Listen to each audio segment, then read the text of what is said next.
Welcome to Confessions of a Higher Ed Social Media Manager, where we delve into the world of higher ed social media through the eyes of people behind the screens. Join us as we explore the ups and downs and everything in between when managing online presence for colleges and universities. From navigating the latest social media trends to dealing with crisis management, we'll hear firsthand accounts of what it's really like to be a higher ed social media manager.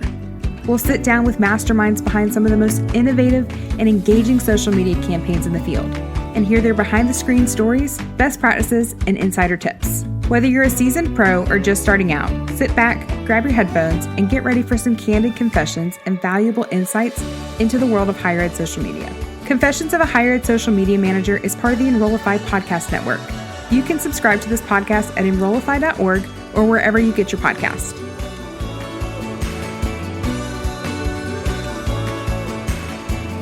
Welcome to Confessions of a Higher Ed Social Media Manager. I'm your host, Callie, and I am so excited that you're joining us. Today, I'm chatting with Kaylee from Grand Rapids Community College. Welcome, Kaylee. How are you today? I'm great. It is sunny and beautiful here today. How are you?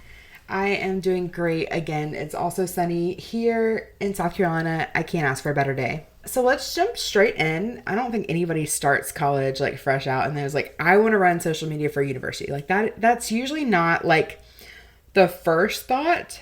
Maybe social media marketing for a brand, but not usually for a university. So I love that wedding planning part. I bet that comes in handy with a lot of planning content for a school. Yeah, I think that's a great point. I don't know that I've ever met a student who's like, I want to do what you do. I've met students who are like, what you do is super cool, but maybe not like, oh, this is what I want to do. And I think it's so great to be in this space because I do interact with a lot of students who are like, oh man, I don't know what I want to study. Like I have to make this decision for the rest of my life. And I definitely felt that way. When I was in college, I was like, well, I'm committed. Like I now have to plan events for the rest of my life, but that's not necessarily the case. You know, the universe has a way of putting the right things in your path.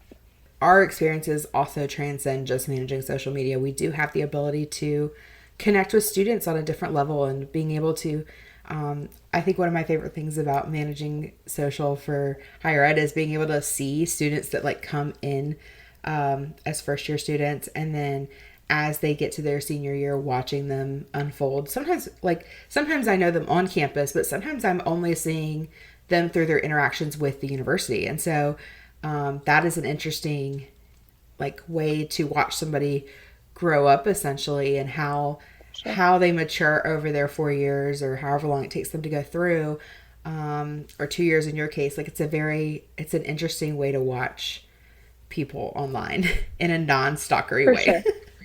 Yeah, totally. Not creepy at all. So you said you've been in the industry in higher ed for 9 months? Yes. So I started in August. And this position that I'm in, so I'm the social media coordinator, it was created, not for me, but it was created and I'm the first person who's been in this role. So it's a very like interesting transition piece. I came in and there were not a lot of expectations of like, this is what your day to day is going to look like.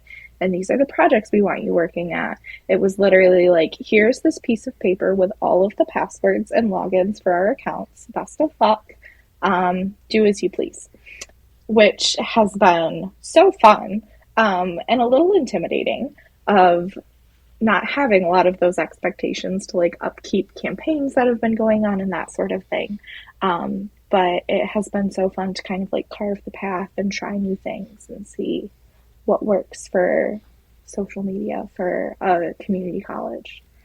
I would dare to say that when people are like fall into the role like that or are starting a new position and there's not a list of expectations, I feel like that is a time period where you have the ability to learn like exponentially fast and also be able to build out your own way and how you want to shape that position in a way, and also just trying to figure out what's going to work, what's not going to work. And you also have to learn really fast. For sure. Because it's like all dumped on you at once and you've got to figure out how to navigate forward like that. So yeah. Very interesting. So what has been your favorite memory or moment working in higher ed so far? So I don't know if I can particularly pick a favorite moment, I've had a lot of favorite moments. And I think that they all are focused on building relationships with people. And those moments when, you're really connecting with a student, or a faculty member or a staff member, because at the end of the day, my job is to showcase the community college experience and all of the things that we have to offer. And relationship building is so important. It's very near and dear to my heart because I've worked for a chamber of commerce. I know the value of relationships. And so, I can have a nonchalant conversation with a student, but if I'm actually taking the time to connect with them and learn about their story and what they're experiencing, then the next time I see them in the hall, they're going to want to talk to me. And those relationships are just so important to my role, which is something that I didn't expect, but I'm super grateful as a part of it. I love that. You're right.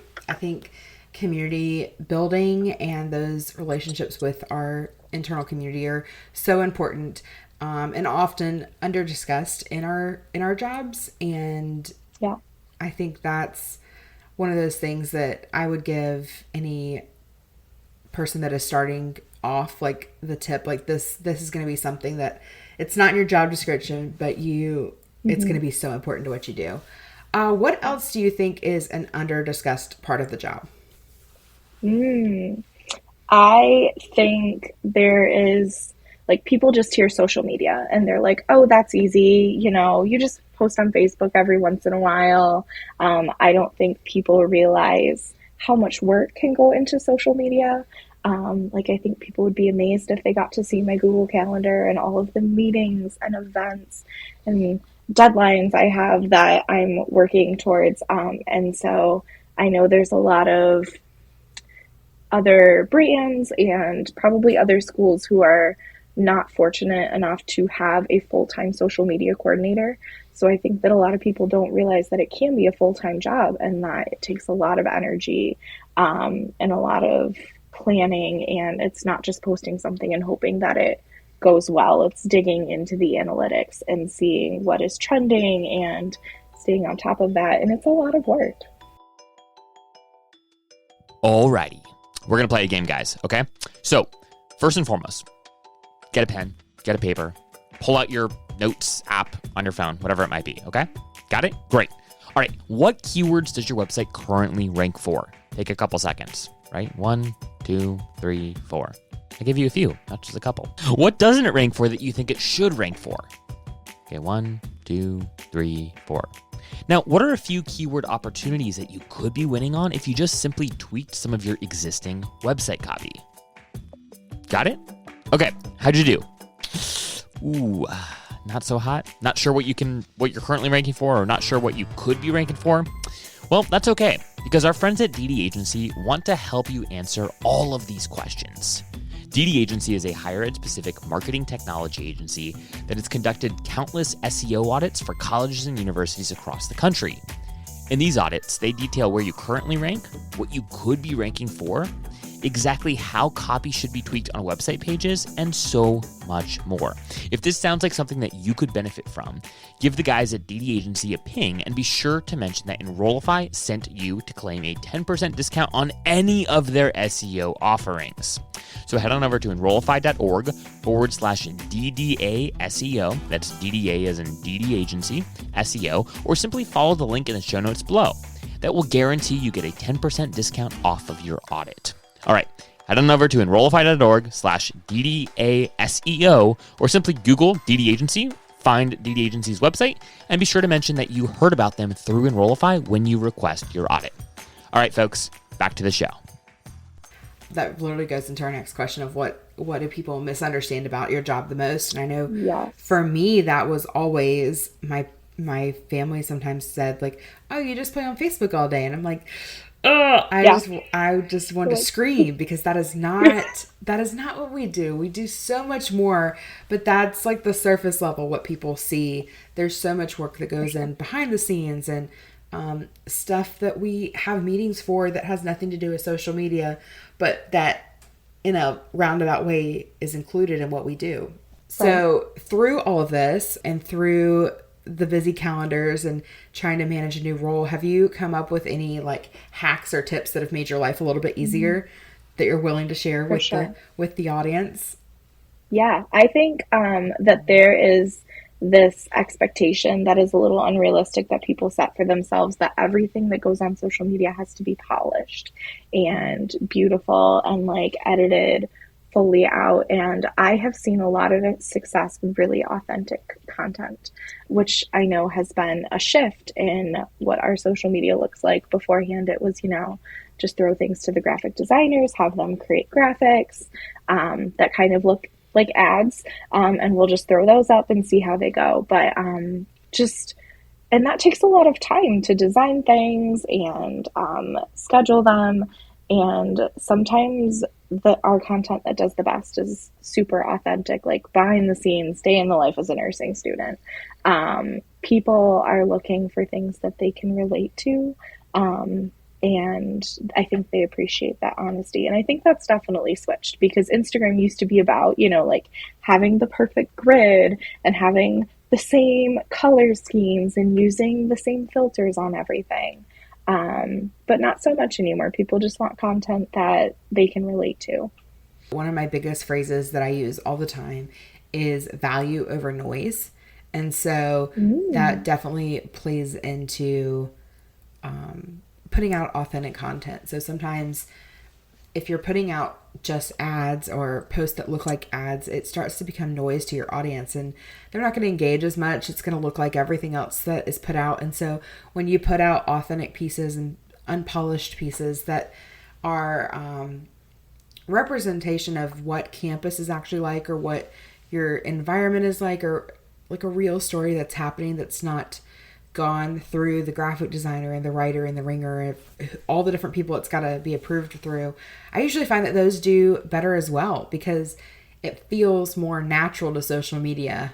We are moving into an era where we are seeing different, like you said, Instagram used to be these same filters, perfectly polished, and now with the rise of TikTok, the videos that do the best are not the perfectly polished videos. They are shot on the fly. They are natural. They're authentic. They are like in the moment.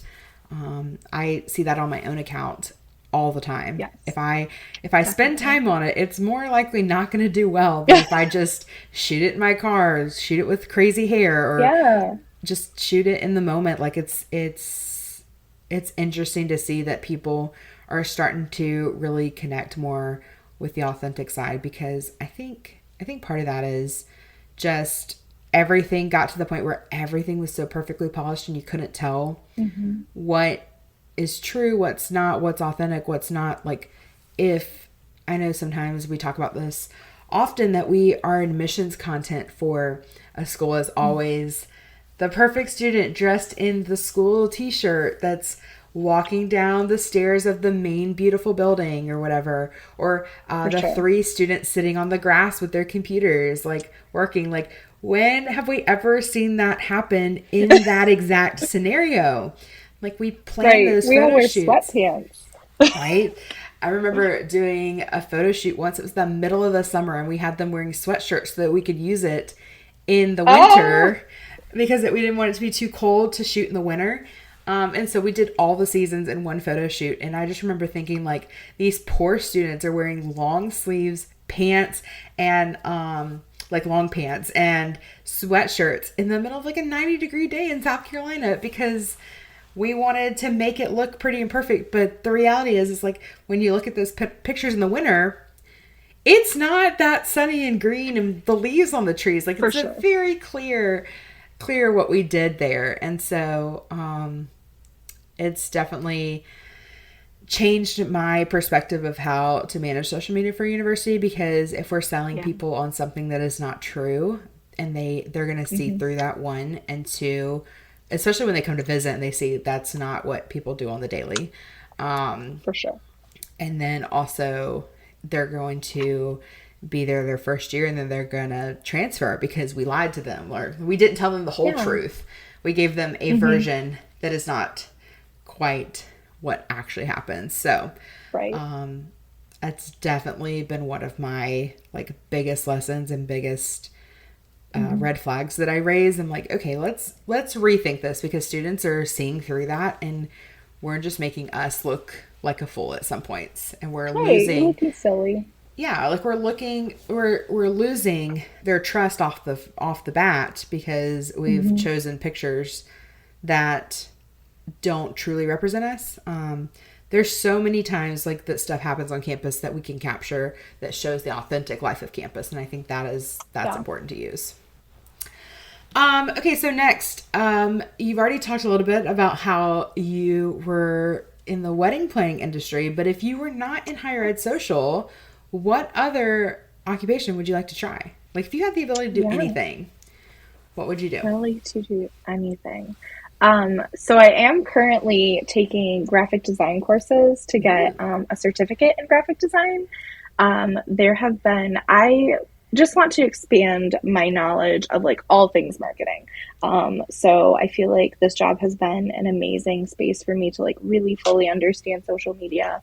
I want to understand more about graphic design. My like dream someday is to like be my own boss and own my own marketing agency, and like just work with as many different kinds of brands as possible.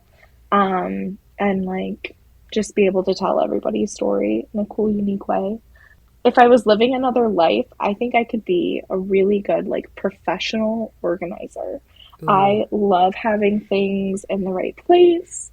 I don't know if Marie Kondo is still cool, but like she was my favorite person for like that year her Netflix special came out. I read all her books and I was like, yes, like we need to be conscious about how we're using things. Things need to be in their right place. And like to be able to do that for other people would be so satisfying to me.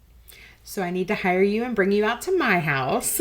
Perfect. Because I am the farthest thing from an organized person.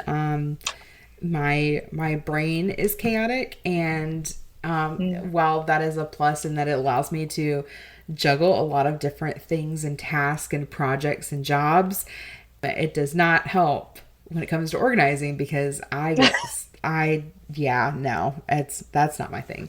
But I would love to bring somebody in that could make my life in my house make some sense. And it's like such a niche. It just feels so good to have like everything in a spot and like you know where it belongs. It just like brings me such peace. But I definitely also then like the next week will be chaotic, throwing everything everywhere, and I'm like, okay, we need a day to like organize all of the things. I wouldn't know what it's like to have everything organized, but it sounds amazing. Like, wow, that's a dream I didn't know I had. Right? So, I know that you said you've only been in the role for 9 months, but what are some important lessons that you've learned? Yeah, for sure. I always love to say, when I'm giving other people advice, I say, do it scared. I think that it's super important to just kind of try things and not be afraid to fail. So when I started this job, I had never made a TikTok before. I'm not quite sure why they hired me without TikTok experience. I guess like everything else just fell into place, and they were like, oh, well, you know, she'll figure it out. And so I remember making my first TikTok and I was like, I don't know if this is going to do well. And I've learned a lot of lessons since making that first initial TikTok, or reel or whatever it may be for you. But like the best way to learn was just doing it and then doing other things and seeing what does better and just kind of learning the ins and outs and the quirks. So yeah, don't be afraid to do things that are outside of your comfort zone.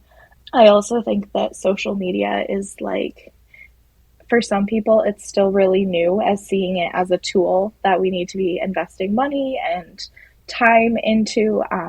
So if someone is, you know, new to the industry or starting a new role, just to be confident in knowing the value of your role. A lot of times I find in higher ed I can be the youngest person in the room, but that doesn't mean you need to have the smallest voice. Ooh, yes. Yeah. That. All of that. All of it. All of it. All of it. Do it scared. And just because you're the youngest doesn't mean you have the smallest voice. Wow, those are powerful Embroider sentences. those on a pillow. Right? I need a sweatshirt with that. I didn't need a sweatshirt. Me too. Do it scared. Do it scared. Wow, that's such a powerful moment. I do relate on the TikTok front. So most people that listen know that I have a pretty decent TikTok following. I think as of this week, as of recording, we're about 2,000 followers away from hitting 100K. But I did it's for my greeting card. Congratulations. Thank you. It's because of my greeting card business, but not higher ed. But with that, I did a presentation recently about TikTok for small businesses. And in my presentation, I put QR codes with links to my videos because I did not want to play them for people while doing this webinar. I was like, listen, you can watch it on your own time.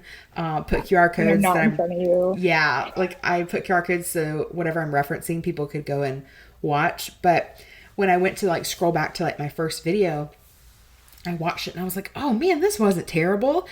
And then I realized that I had hid almost a month's worth of content.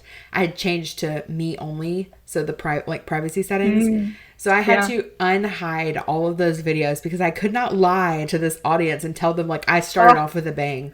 No, I started off good for you. Terrible. Like it makes me cringe so bad, and I'm like so wishing that like the TikTok team doesn't ever scroll back to the beginning of my videos because I've been doing some stuff with them, and I'm like, please don't ever scroll back to the beginning because they are so bad. And it's a learning curve. But that's one of my favorite things about this role is that it's not set in stone. There's always going to be new platforms. There's always going to be new things to learn. Yes, we can start on new platforms all the time and they may not take off, but they may take off.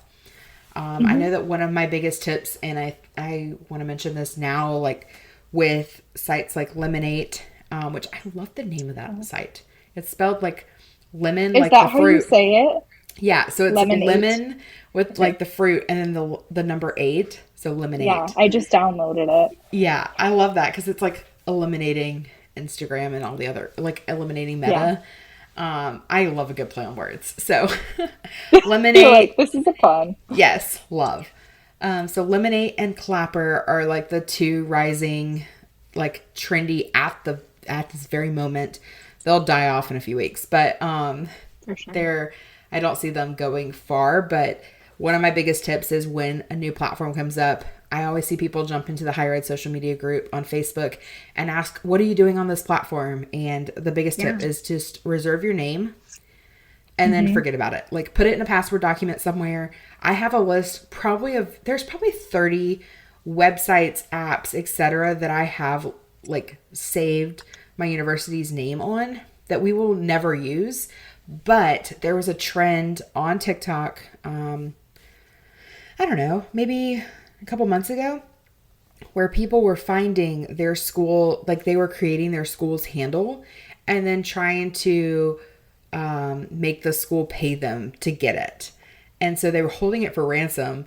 And it's just Don't do that. Yeah, right? Like it's terrible, but students are like, hey, this is a quick way to make money. Let me claim my school's handle and then sell it back to them so that they can have the platform. So biggest tip ever is as soon as a new one pops up, so like Lemonade, Clapper, while they may not become anything ever, at least reserve your name so that nobody else can go in there and pretend they're you and don't let and someone put out else content. try and be your brand. Right? Yeah.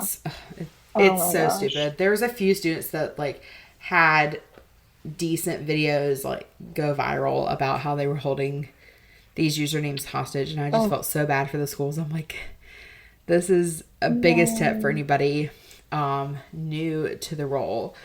So speaking of that, is there any tools that you would recommend people use? Anything that you've learned? Yeah. So I know you mentioned the higher ed social media Facebook group. They are my favorite. I've met so many cool people. And yeah, don't be afraid to throw all of the questions out, because we all have questions. And the amount of times that I see questions on there and I'm like, man, I wish I would have thought to ask this. Like, I'm going to read all of the comments and gather all of the information. I recently invested in a stabilizer for, which is like, I think it's by like DJI. Yes. That I can put my phone on for TikToks, and I think it's brought my TikToks to the next level. So I love a good stabilizing gimbal. Yes, it's a gimbal. That's yeah. No, stabilizer is correct too. I think gimbal is like the fancy word that always makes people confused, but it's a stabilizer. For sure. Love those. I think that is important. And the new ones I love actually have it on the back of my phone, the little magnetic piece, so that it just magnetizes into it so you can easily pull your phone out. They've gotten a lot fancier, but it's so nice to be able to have, like, to be able to hold it, and it accounts for your shake and keeps the phone steady. And I at first was like, oh my gosh, I'm the only one who notices that my TikToks are shaky. But then once I got it, I was like, this is amazing. And I think that people, when I like walk around campus and I'm like filming B-roll, I think they're more aware of me now and like are less scared to come ask questions and be like, hey, what are you up to? Rather than me just like walking around with my phone like some random person. Yes, 100%. So on your campus, are you the anonymous social media manager, or do you let it be known that you're the one managing social media? So I kind of have found a balance. My goal setting out on social media has always been, I do not want to be the face of the college. So I am fine with people knowing that I am the person who manages social media. And like, I'm not going to lie to you about that. That's what I do. That's what pays the bills. But I never want to be the face of our campus. So you will rarely, if ever, find me on our TikTok page, like starring in videos, because I'm normally filming them. There are a couple that I've appeared in as like the interviewee, but I'm not like pretending to be a student, because I'm not a student. That's inauthentic. And there's a couple of those trends where like you have like a background and then there's like eyes and a mouth or whatever. Like, that's me. Because there was no point in me trying to find a student to put their eyes and mouth on this. But my goal is to show students, because students relate with fellow students. So I do not want to be like, I don't want to be pretending to be a student.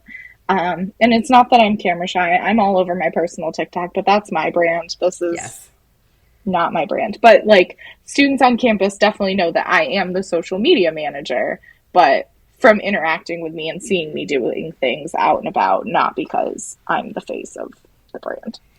I spoke with somebody once who told me that they were like the ghost manager of social media, that no one on campus, like no students, knew who was the person running the account. It was like the elusive social media manager, but they never knew who it was. And I'm like, I don't know how you do that, because like I was never able to keep that a secret. Like you, I was not the face on social media. I never posted any content about me, or never like appeared in videos. Like that was not my thing. But people knew like my tone of writing, and so when somebody else would start to put a post out, they're like, that's not you. You didn't write that. Like it was a very clear difference in the voice that I had created for the school, but also we're out there capturing so much content. Like we're out there with phones recording everything. Like it has always made me like, I'm so interested in how this person had managed for years to not be known, unless they really just had a solid student team that did all the content capturing. Because that was always an interesting thing in the back of my head. I'm like, how do you do that? And I wonder how many other people are able to pull off the same thing. Like, kudos to you if you're able to like keep your identity separate, like completely separate. But that was never something I was able to do.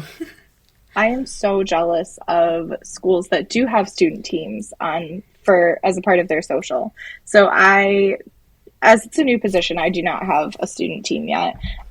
We have different student workers in different departments around campus. So like we have a student life office, and those students are always willing to star in my TikToks, but like I'm coming to them with the idea, I have the equipment ready, and I'm like, all right, time, I need 15 minutes, we're going to film a TikTok. And we also have like some orientation ambassadors who are pretty active and always willing to star in things. But one of my goals in the next few years is to definitely get like a team going.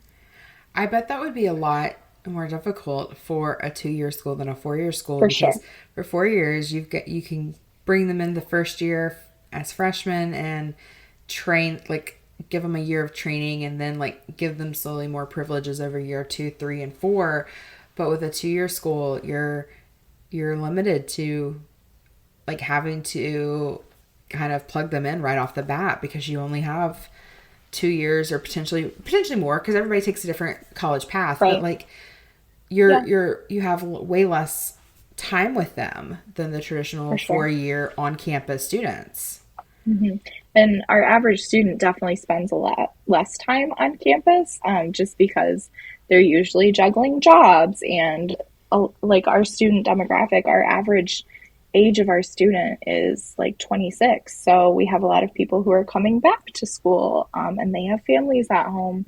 And so it's been very interesting for me to learn what kind of information those people are looking for. It's less of the on-campus events, and it's more of, what are the mental health services and those sorts of things. And so there's definitely like less physical time spent on campus, which can be a hurdle too. Interesting. I guess I did get my associate's degree and went to a 2-year college to start off with. Yeah. But I didn't think about how my needs were different at a 2-year school than they were a 4-year school. And it was about the services offered. But once class was over, I was gone off campus. Yeah. Like, there was no need got things to do. Yeah, there's no need to kind of stay around and hang out after class, because I wasn't living there, and I wasn't in clubs or anything. It was just immediately go to work or go home, go get food, whatever. So interesting. I'm interested to see like the course of your journey of how you can really bring in like a student team, but also like just watching your content to see the differences and how maybe there's some of those things that we can highlight at 4-year schools and be reminded of. Because, I think sometimes we forget that. We forget the services to highlight. And we forget the different ways to connect. Because I know that some of us at 4-year schools have commuter students too. And we're not even thinking about like their different needs compared to our traditional on-campus students. So great insight there. So our last couple of questions this one's a quick one. Are you a scheduler or do you post on the fly? Kind of depends on the platform. I try to schedule just for like peace of mind, and that's the organizer in me. But then like always posting stories on the fly. TikToks, I'm usually like so excited about this. I'm like, I got to get it up. And especially trends change so fast. Yes. So those I'm a little bit more on the fly. Okay. What is your favorite platform? We'll start personally and then with your brand. Personally, I might be behind the times. I love Snapchat. Which like I don't really use from a community college perspective, because I use it more as a communication tool with my friends. But like we're all like micro influencers of each other and like send vlogs of our days of like I'm doing this. And so I just love that. That's so fun. Okay, for your brand, what's your favorite platform? Probably TikTok. Yeah, it's definitely. I love the rise in that, and it is interesting to. I've been following the TikTok potential ban, the Restrict Act, and all the things that go into that, and it's interesting to see how that's impacting some schools already because of their governors banning it for their state on state devices, or anybody that's a state institution. There's some schools that it's not even allowed on the Wi-Fi. So that's going to be an interesting one to track and to watch how that impacts schools. I like personally, this is a total personal note. I don't think we have the fear of it getting banned anytime soon. I just spent some time in DC chatting with Congress, and getting to meet the TikTok team and the CEO. And I think that in true TikTok fashion, you get a lot of people passionate about something, and the TikTok community has really come for that Restrict Act and what it's being, how it would not only ban TikTok, they could use it to ban TikTok, but so much more. And so a lot of that is being second guessed now instead of them being able to kind of slide it through. So really interested to watch that and how that impacts not only our schools, but us personally. And then for me, for my small business, like, is totally fueled off TikTok. So that's going to be an interesting one to watch. I'll be interested to listen back to. People keep asking me regularly, like, what are you going to do when TikTok disappears? And I just keep reassuring people that even if TikTok goes away, short form video is not going to go away. Exactly. That is where people want to get their content, whether it's on, I've heard YouTube Shorts is really booming. Facebook Reels, Instagram Reels, like, video is not going away. Also, another one that people don't think about is Pinterest allows you to do videos. And that is, I use that for my business a little bit. It does surprisingly well. It's not something I would have thought of, but like, Pinterest has been like in the background as a solid platform for a while. Like, they haven't had any major like publicity craziness. Like, they just exist and make people happy with their Pinterest boards. Excuse me. But I think that is a place where we could be dropping this when we're already creating short form video. We can easily drop it there as well.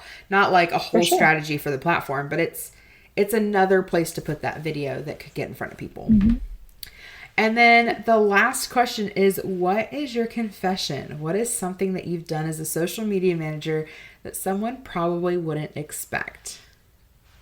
My confession is that I am an introvert doing an extrovert's job. I have a lot of social anxiety sometimes about reaching out to people, walking up to students and being like, hi, do you want to be in a TikTok? And so this job has definitely pushed me out of my comfort zone. And I think that a lot of people think that everybody in marketing has to be an extrovert. But like, at the end of the day, I want to do a puzzle and watch The Office and sit on my couch. I do not want to be out and about with people. So that's my confession. Love that. What a great confession. Okay, I actually do have one more question, but this is your fun random question that you have no heads up on. Perfect. So let's see which one we're gonna pick this week. Would you rather turn into a hot dog every night from 8 to 9 p.m. or once at random an ostrich with a vengeance comes to fight you?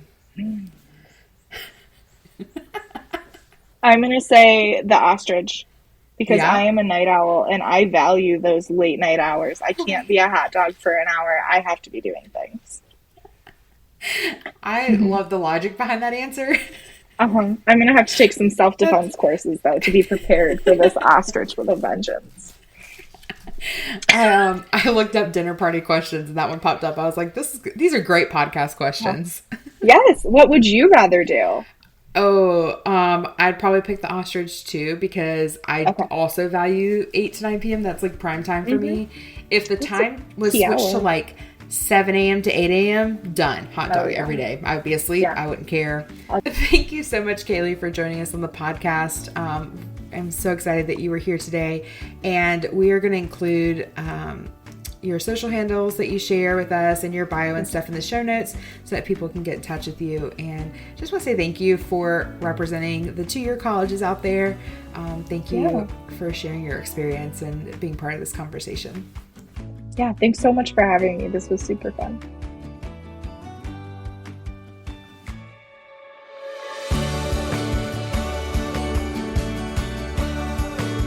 Hey, y'all, Zach here from Enrollify. If you like this podcast, chances are you'll like other Enrollify shows too. Our podcast network is growing by the month, and we've got a plethora of marketing, admissions, and higher ed technology shows that are jam-packed with stories, ideas, and frameworks that are all designed to empower you to become a better higher ed professional. Our shows feature a selection of the industry's best as your hosts. Learn from Mickey Baines, Jeremy Tiers, Jaime Hunt, Corynn Myers, Jaime Gleason, and many, many more. You can learn more about the Enrollify Podcast Network at podcasts.enrollify.org. Our shows help higher ed marketers and admissions professionals find their next big idea. Find yours at podcasts.enrollify.org.